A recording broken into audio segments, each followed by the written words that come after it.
Okay, so I'm on techdirt.com and I'm looking at this article my friend sent me. It's about Hollywood accounting, and this has really struck a nerve with me because one of the things that I absolutely cannot stand is the content industry's obsession with controlling our lives in order to ensure that their business models still work. And one of the prime examples that they use to justify this is saying, well, if we don't have protection, then the artist won't make any money. Which has always been, flat on its face, wrong. There was a small period of time in which music artists made money. That's gone. Hollywood artists have almost never made money, unless they're unionized. And in Hollywood, they have a little trick called Hollywood accounting. Basically, if you're an author, or you've written a book, hopefully an actual book, and you're not Stephanie Meyer, basically, they're going to offer you, say, a 10% cut of the profits. And you think, oh, 10%, that's a lot of money. Because movies make a lot of money all the time. It's like millions and millions of dollars. I'm going to make millions and millions of dollars. So you sign this contract, which pretty much says, we have exclusive rights to make movies, blah, blah, blah, forever, life and all eternity, we own you. And you think this is fine and all because, hey, you're going to make back your investment unless the movie is really, really bad. So, a year or two later, the movie's finally through production. Everyone's happy. Movie premieres. You read in the news, okay, the movie grossed $500 million. That's good, right? $500 million. I should be getting at least $1 million, right? Except that then you get a nice little notice saying that, yeah, we made $500 million, but it cost $800 million to produce the film. So you don't get squat. Now, going back to the TechDirt article, there's this nice little thing here where basically the entire breakdown of the revenues for Harry Potter and the Order of the Phoenix was leaked. So, if you notice, it says, define gross after accounts receivable. $809 million cumulative to date. Distribution fee, $211 million. What is a distribution fee? It doesn't say. It has a nice breakdown of exactly how domestic, foreign, pay-per-view, video cassette sales, royalties, licensing, merchandising, whatever, how it breaks down and how much money you're supposed to be getting from it.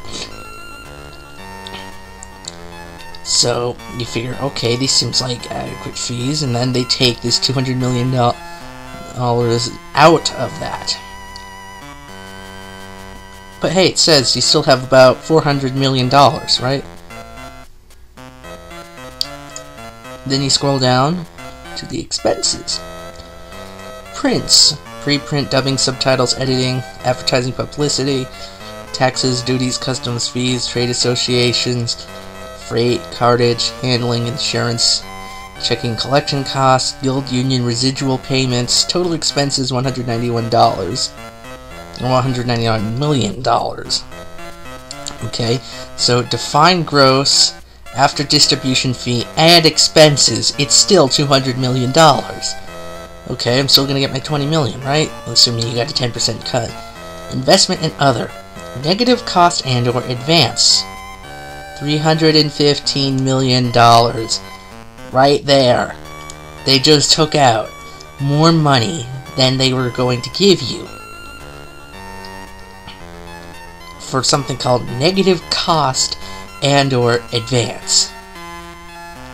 And then they take out interest. And so, now your defined proceeds are a deficit of $167 million. Which means you get nothing. Notice, that's almost exactly the same as the distribution fee. It's only off by about $40 million.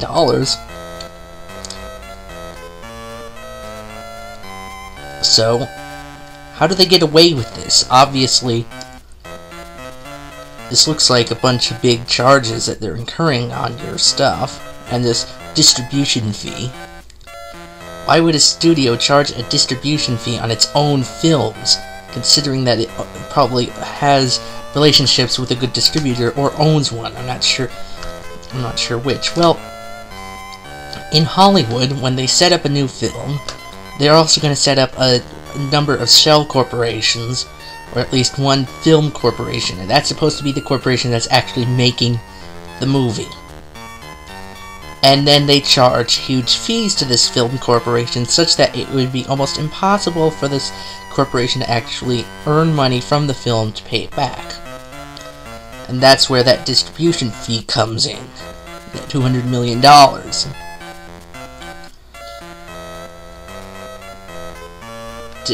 To put it bluntly, that's theft. That's stolen money. Money that you should have gotten, that they took away at the last minute to make sure they made money and you don't. The only people who made money are probably big paying actors and writers who have unions, and I use that term pejoratively because we don't really have actual unions. We have little government subsidized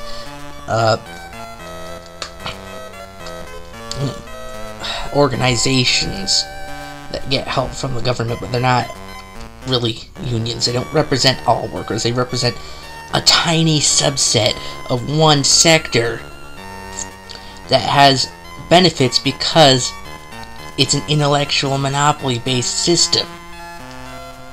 Going back to my other point,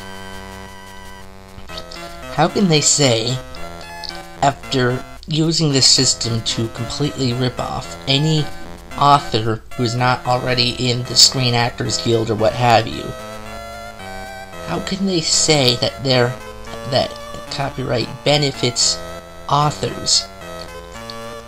Remember, you have to sign away your right to make movies just to get them to even think about your work. Doesn't matter how much money this work is worth, once they've got the contract, you have no rights.